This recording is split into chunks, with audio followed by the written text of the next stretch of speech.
Good morning and welcome, ladies and gentlemen, to today's episode, and we have lots to talk about today. Let's take a look at the weather. Even though it's cloudy, but it's 24 degrees. Yes, after that bit of rain, it's going to be humid, as we know, as it happens always after that rain, the humidity level rises. So right now it's 24 degrees and cloudy here in Brisbane, still looking beautiful out the window here. It is always amazing, this scenery from this studio here. Well, today, what have we got in store for you? What we have is the Daily India Report. Ankita will be joining us with that as well. And we have an interview. And today's interview is about the new treatment available for Australians living with treatment of resistance depression, and that is a growing concern within our community. Even in this modern day and age, with all these facilities and the conveniences that we have around us, we all face from some time to time mental depression. So we will talk about that. And of course, in the end, we will also bring to you the glimpse of one of the performances from the musical guru, Diwakarji, and his disciples, Sailesh and the group will be joining in with a Qawwali. It's a very good number towards the end, so there's lots. We'll also look at some functions and events happening as well. Well, as we have that much things to go through, let's quickly get across these news ones. Well, of course, the big talk right now is about the travel and the borders. Well, the talk is that, was all these border restrictions within Australia needed? Well, if you look at some areas where there was no COVID, yes, it was needed. Number two, what would the scenario have been if we had just locked the international borders, completely shut Australia away from the rest of the world, except for very special provisions and under very strict supervision? But if we had left whole of Australia open for itself, that's food for thought. Of course, the cases would have spread around. That's why the numbers and everything that was been dealt with would have been dealt with one voice, having one approach, a national approach. So all these, things about the borders, the restrictions, and of course the party politics that comes in would not have played away as well. So it had been one approach, Australian approach, everyone doing it together. Of course, we know it all came from overseas, so overseas borders should have been closed, except for very special circumstances and with strict supervision and quarantine in place in facilities. But the national borders, state borders, within Australia should have been open. So that's a very growing concern, and that's a topic which I've discussed with many people, and that's the view many people share. What do you think? If you'd like to have a discussion, do give us a call as well. The studio phone number is 0484279150. Right now, let's take a look at what those rules would look like for overseas travel. After 20 long months, this morning Melbourne marked a milestone, farewelling its first commercial Qantas international flight since the start of the pandemic. It's a symbol that Victoria is open to the rest of the globe. For months, the aviation industry has been calling for the further winding back of border restrictions. And today, it got its wish, with the PM announcing 200,000 people could arrive from overseas in the coming months. It's a major milestone about what Australians have been able to achieve and enable us to do. From the 1st of December, fully vaccinated citizens from Japan and Korea will join those from Singapore and New Zealand and be allowed to travel here without a special exemption. Many others with valid visas will be welcomed back too, including young people on working holidays, highly skilled employees and international students. Those landing in Sydney, Canberra and Melbourne able to enter quarantine free. We lost $1.8 billion last year for a range of reasons, but because international students couldn't get into the country, that was a big one of those reasons. It really matters to the nation's economy. It's expected about 10,000 refugees will also arrive. Given the situation in Afghanistan, advocates would like more humanitarian visa places made available. Our sector would love to welcome as many people as the government is willing to bring in. As Scott Morrison made today's announcement, he said Australia was looking forward. It's a line he's likely to repeat again and again because his team knows his chances at the next election could largely hinge on getting the nation focused on the future and not on the problems he's had. Well, of course, that's what it's all about. We are focusing on the future and not on the problems. Well, moving forward, as we know that this is what it has been about, but final fortnight of sitting of the federal parliament, and of course, look at this number of people. Having put the shit into their bodies when they don't want to. When we have governments that adopt vaccine passports, we are no longer free. Our freedom doesn't come from Scott Morrison. Our freedom doesn't come from Anthony Albanese. It has been a particularly ugly and dangerous time in Australian politics. And we've seen absolute extremists, rabid anti-vaxxers and others making all sorts of threats against, me, my wife, my kids. I don't have sympathy for violence. I don't have sympathy for intimidation or threats whatsoever. Despite these comments, the Prime Minister is now facing a barrage of criticism. He's been accused of double messaging and dog whistling for signalling his sympathy for some of the demonstrators who rallied around the country over the weekend. We're not in favour of mandatory vaccines imposed by the government. Businesses can make their own choices under the law. It is true that it is not just anti-vaxxers and the far right who have taken to the streets. There have also been lots of people who are just fed up with lockdowns. They should be able to go and get a cup of coffee in Brisbane when you're over 80%, regardless of whether you've had the vaccines or not. The complications of his messaging and his vulnerability to claims he has been politicising the issue is illustrated by the fact that while he was pointing out the different treatment for the vaccinated and unvaccinated in Brisbane at a press conference on Thursday, he didn't repeat the line at his press conference in Sydney on Friday, where he was standing beside New South Wales Liberal Premier Dominic Perrottet, who was actually the first Premier to impose different regimes for the vaccinated and unvaccinated. It's now time for them to be able to step forward with their lives and for governments to step back out of their lives. Federal Parliament began its final fortnight of sitting today, and it starkly revealed big problems for Scott Morrison. For starters, he now faces a federal parliament in stalemate, as some of his own MPs and senators, along with One Nation, have vowed to not pass any legislation this year unless the federal government overturns state vaccine mandates. I will not be supporting or voting for any government legislation from here on in until we get my private member's bill up. The result of the... So there you go. She's pretty adamant about not supporting any bill this year. Well, the time will tell. And our Prime Minister there mentioned about small business, and that is the backbone of the country. And of course, we know small businesses are doing it tough because of all the laws, the regulations, and all the mandatory regulations that they have to adhere by. Well, of course, it is all good because small businesses, the problem is they are facing this, the situation which is presented, but handling that situation is quite different to a small business as opposed to a large business. Small businesses just cannot sustain that kind of vulnerability. So many times, if it isn't for the business owners putting in extraordinary hours, small businesses would not survive. Because financially, they could not afford it, simple as that. Well, let's look at what the Council of Small Business of Australia has to say. A major milestone in our pathway back. That's how the Prime Minister has described the decision to allow skilled workers and students back into the country by December 1. The arrival of the fully vaccinated workers should be a major relief for businesses across the nation that have been experiencing labour shortages since the international borders went up. Alexi Boyd from the Council of Small Business Australia says the announcement is welcome, but only goes part way to solving the challenges facing small business.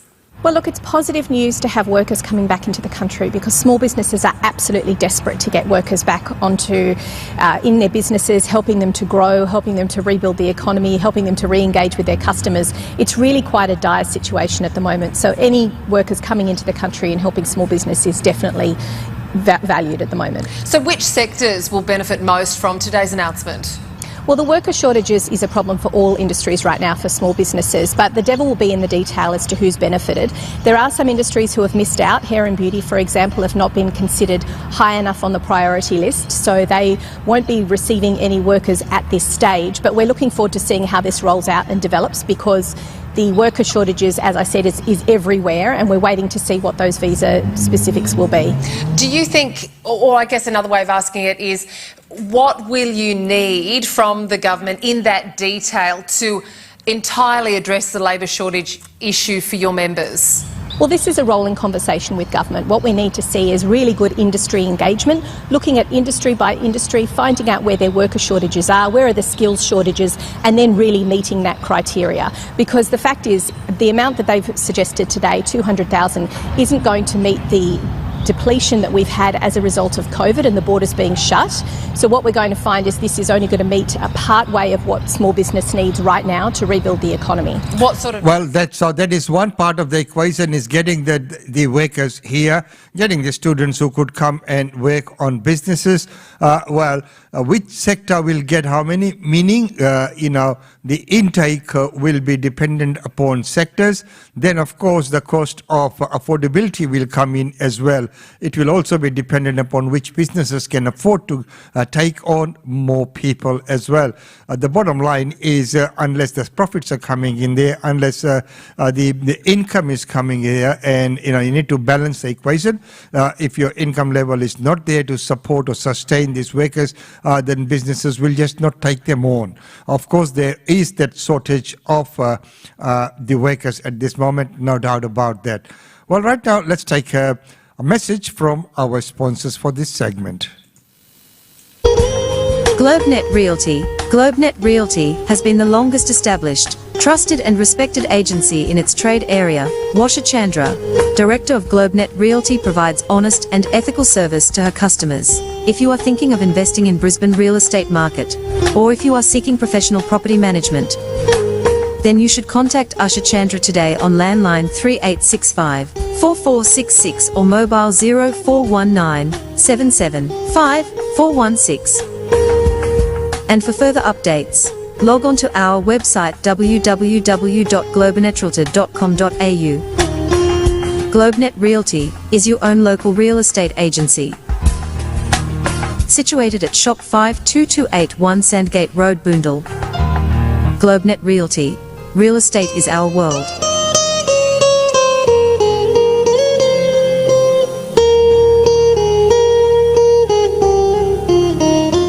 And real estate is there. Well, don't forget that tomorrow at 10 a.m. we'll have the real estate update with Usha Chandra right here in these studios. And of course, we'll be looking at the property trends, the auctions, the private treaties, and the number of listings, the time they take on the market, and all of those in-depth analysis will be provided. That's tomorrow in our specialty show at 10 a.m. Real estate updates with Usha Chandra of GlobeNet Realty. Right now, it's time to for our daily India report. And with that, let's welcome Ankita. Welcome to the Daily India Report that brings you glimpses of the changing India and the growing engagement of the Indian diaspora with India. In our first story, the UK has recognized Indian COVID vaccine Covaxin for inbound travel. This comes into effect from 22nd November. Starting 22nd November 2021, the UK has changed the rules allowing Indian travellers into the country who have taken the Indian COVID vaccine, Covaxin. The Indian vaccine is now formally added to the list of approved COVID-19 vaccines for international travellers into the UK. Thousands of travellers from India who had been inoculated with the Bharat Biotech manufactured jab will not have to self-isolate after their arrival in Britain. The UK government has also added China's Sinovac and Sinopharm to its list of approved vaccines, benefiting fully vaccinated people from the United Arab Emirates and Malaysia too. Around 1 billion doses of these 3 COVID-19 vaccines have been delivered worldwide.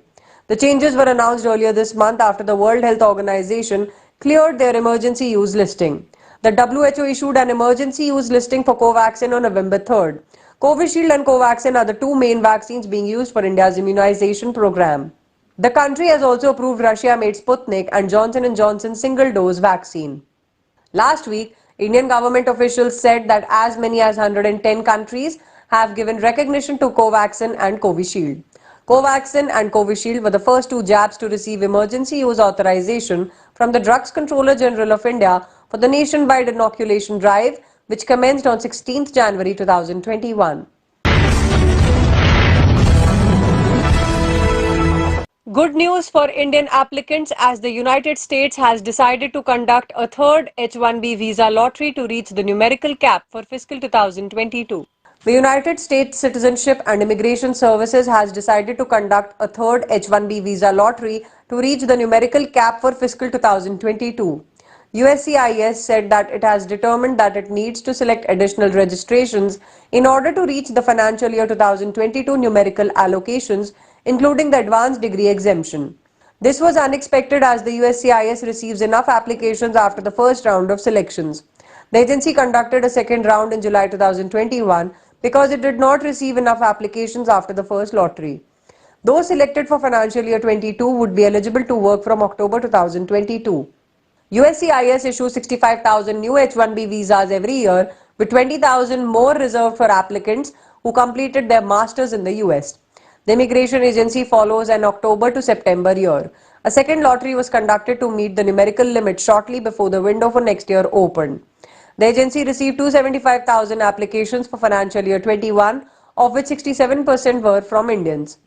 The H-1B visa is a non-immigrant visa that allows US companies to employ foreign workers in specialty occupations that require theoretical or technical expertise.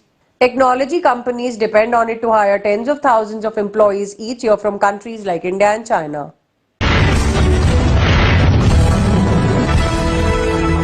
Protesters in India will continue till their 6 demands are met and Union Cabinet repeals the 3 farm laws.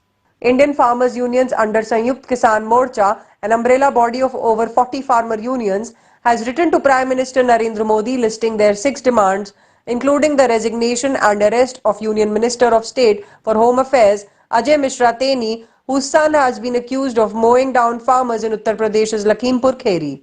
The letter calls Mishra the mastermind of the shocking incident in early October. In the letter to the PM, the farmers have said that their protests were not just for the repeal of the 3 farm laws. Listing their other demands, they have said that the protests will continue till all their demands are met. ये आंदोलन खाली 3 bill पर नहीं है, इसके साथ में MSP भी है, इसके साथ में बिजली अमेंडमेंट बिल भी है, इसके साथ में पुराली भी है। 2 चीजों पे पहले बातचीत हो गई थी उनसे। 3 बिल पे इन्होंने अब बात करी, अभी MSP का सवाल रह गया। उसके साथ ही जो 1 साल से घटनाक्रम हुए हैं वो भी इसके साथ फिर जुड़े हैं, उन पर भी बातचीत होगी। 750 किसान हमारे शहीद हुए इस आंदोलन के दौरान। यहाँ पे बहुत पर्चे दर्ज हुए, केस बहुत हुए। लखीमपुर खीरी की घटना हुई। तो ये सारे जो मामले हैं ये उसके साथ में जुड़े हुए हैं, उन पे भारत सरकार बातचीत करे, MSP को गारंटी कानून बनाए, ये इसी आंदोलन का हिस्सा है। ये सारे सवाल हमारे हैं और जब तक टेबल पे नहीं बैठेंगे, जब तक बातचीत नहीं करेंगे तो ये किसान वापसी नहीं जाएगा। The 6 demands include making MSP based on the comprehensive cost of production formula a legal entitlement of all farmers for all agricultural produce, withdrawal of the draft Electricity Amendment Bill 2020-21, withdrawal of all cases against farmers, compensation and rehabilitation assistance to the families of 700 farmers who died in the protests, and land at Singhu border to build a memorial in their memory. The letter also asked the government to resume talks with SKM on the above issues. The Union Cabinet, meanwhile, is all set to approve the withdrawal of 3 contentious farm laws during its next meeting on November 24th. After receiving the Cabinet's approval, the proposal to repeal the farm laws will be introduced in the upcoming winter session of Parliament beginning November 29th. At Delhi-Singhu border, the Samyukt Kisan Morcha announced they will continue the agitation and hold another meeting on November 27 to decide the future course of action. The announcement came after the farmers' body held a crucial meeting to deliberate on issues including MSP, compensation for farmers who lost their lives during the protests, and withdrawal of cases registered against farmers.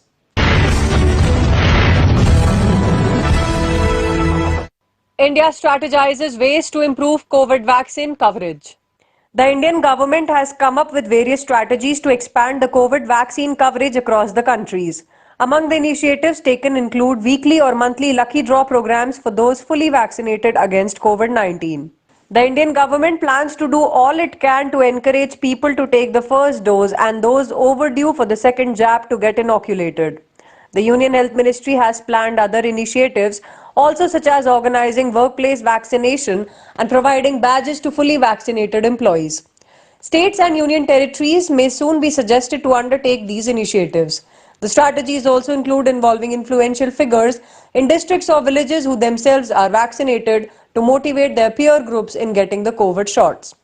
Such people may be appointed as ambassadors and oriented about the government's Har Ghar Dastak initiative. They can, in turn, provide sound advice to people on the importance of taking both the doses of vaccine and completing the vaccination schedule. The government has launched the month-long Har Ghar Dastak campaign for house-to-house COVID-19 vaccination of those who are yet to take a dose and those overdue for the second jab to get inoculated. Workplace vaccination can be organized targeting people who are due for their doses. Employees both at private and government offices and other workplaces may be given badges having vaccination messages such as "I am fully vaccinated, are you fully vaccinated too?" to encourage their colleagues to get the doses. According to officials, around 82% of the eligible population in India has received the first dose of the vaccine, while around 43% has been fully inoculated. Over 120 million beneficiaries are overdue for their second dose of the COVID-19 vaccine after the expiry of the prescribed interval between the two doses.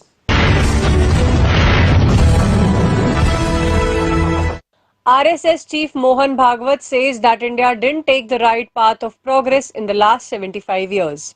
Rashtriya Swayamsevak Sangh Chief Mohan Bhagwat has said India did not progress as much as it could have done during 75 years after independence, as the nation did not pursue the right path. Addressing a gathering in New Delhi, Bhagwat said the people of India have considered this land as their motherland since times immemorial. He said nothing can stop India from achieving its desired growth, provided the work is done with compassion and assuming all Indians treat each other as their own. Bhagwat said that the way society should have moved forward after independence did not happen, as our leaders didn't set aside their ego and should have made sensibility and compassion the basis. Before the RSS chief started walking towards the dais to deliver his address, the hall started echoing with the slogans of Jai Shri Ram. Bhagwat waited for a few seconds at the dais for the sloganeering to end, but as it continued, he intervened, saying the work of service cannot be done by merely raising slogans, and then he formally started his speech. He said there is nothing wrong in chanting Jai Shri Ram, but one should try to act like Ram as well. Director Venu Udugulla confirms Virata Parvam will release in theatres.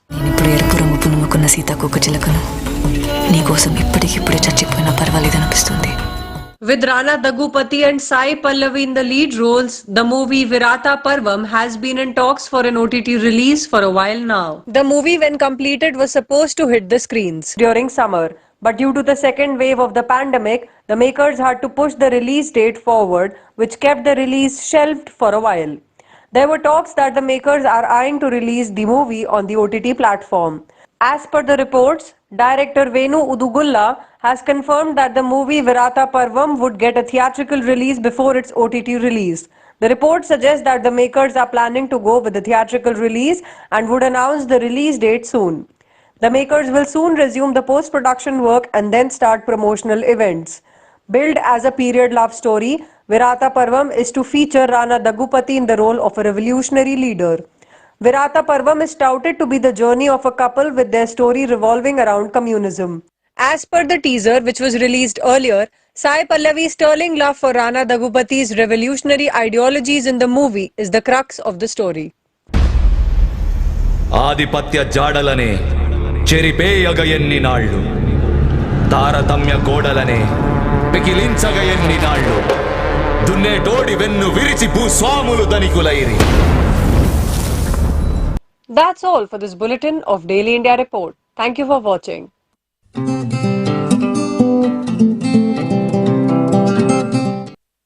And thank you very much, Ankita, for that report. And as I promised before, that today we will bring to you a glimpse of the musical concert that happened. But just before that, let's take a look at the functions and events taking place.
So there you are, ladies and gentlemen, all the functions and events taking place in and around Brisbane. And that's, as we know, that Brisbane is alive and hive with number of activities. So, keep up to date, log into our website and our show every day. Well, right now, as I promised, so we will end up with this beautiful Qawwali. And as we know that music, as you will hear from Guru Elias, that is the essence of life. Music brings happiness, and he is the man.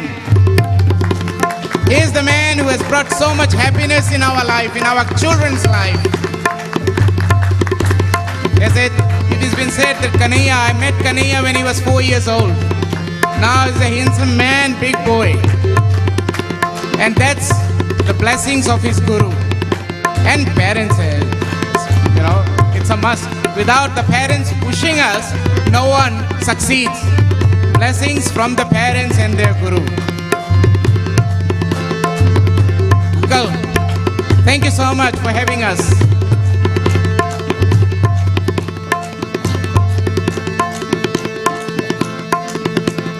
Sajna tere bina, sajna tere bina,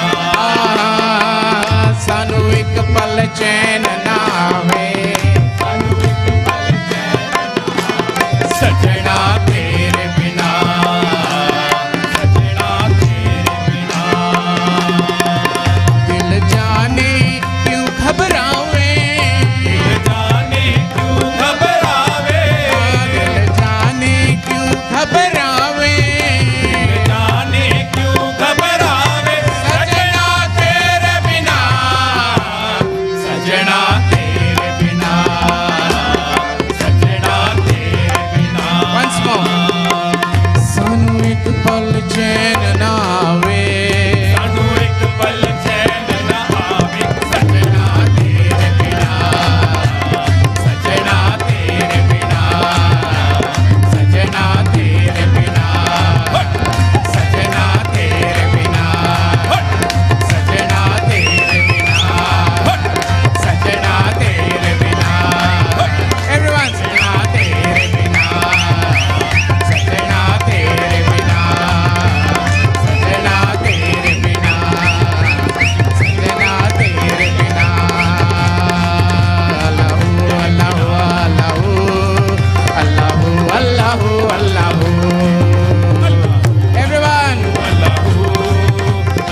दिल जाने क्यों घबरावे सजना तेरे बिना सजना तेरे बिना. Thank you, Brisbane. Thank you. I wanted to present in front of our... And as he said, he wanted to present in front of the community and finally did it. So that was wonderful. We'll bring to you the whole show one day, put together, compiled, and I'm pretty sure Ajay Savi will do justice to that show. We'll put it together as a complete show one of these days. Well, ladies and gentlemen, right now, it's been wonderful having your company here today on the 23rd day of November, and it's 24 degrees, mostly cloudy today. A little bit of light showers in Brisbane, and wherever you are, remain safe, make sure get vaccinated. That is very, very important so that we can all start traveling free. Until tomorrow, it's goodbye from me.